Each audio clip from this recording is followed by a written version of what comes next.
Chris Godwin is fascinating because, again, like, it feels like nobody talks about Chris Godwin. Nobody cares about Chris Godwin.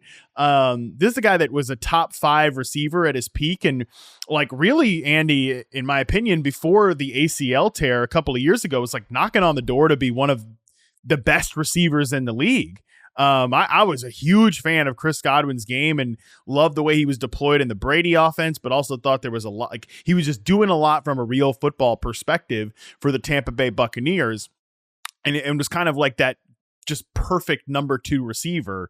Maybe I'm kind of off the phrase 1B receiver generally, but like, he was in that group of like, is he a 2 or is he a 1B type of guy? But it's certainly one of the best number 2s in the league. And again, kind of knocking on the door to be considered one of the best receivers in the league. He tears his ACL.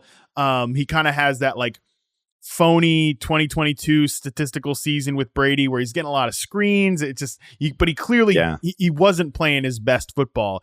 And at different points last year, I thought he wasn't really necessarily playing his best football, but there were games where, like, once they started using him in the slot more, apparently they're going to use him more in the slot this year. He looked much better, looked much more like himself.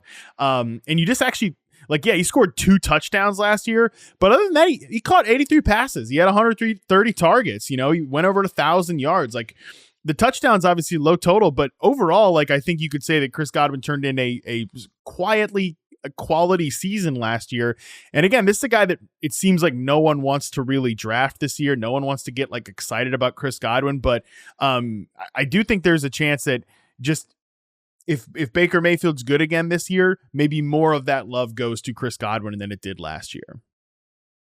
Yeah, this is people are running away from him, right? Like, he's one of those guys where, like, if Chris Godwin is the next name up in the wide receiver queue, you're probably going to a different position.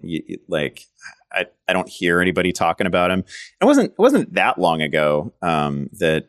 I mean, maybe it was a long time ago. I don't know. I'm really old, but like, we people used to buzz about Chris Godwin. People used to get really excited about young Chris Godwin, and he paid off. He actually had like a 1,300 yard season. He's given us 100 catch seasons.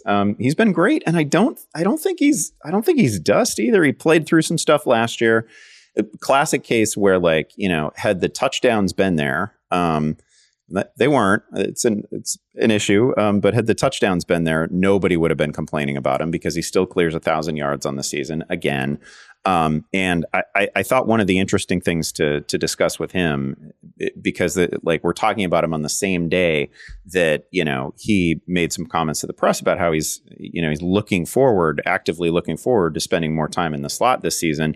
And that was just, you know, some of the under the hood numbers, that was the big change with his year last year. After, like, during the Brady years, he's like 73% in the slot, and last year is 37%. He hasn't had that low of a slot percentage since 2018, right? And that's just not how he's been used. He clearly, at this stage of his career, since he's talking about how much he's looking forward to different usage in the year ahead. That feels like a positive. You know, he'd grown accustomed to the role and he was thriving in the role. So I think we get him back there. We get him back in a situation where he is perfectly comfortable. That team was really impressive last year. They win a playoff game. They win a playoff game against the previous year's NFC champ. They've got a lot that they can build on. And I don't think he's done. I don't think he's washed.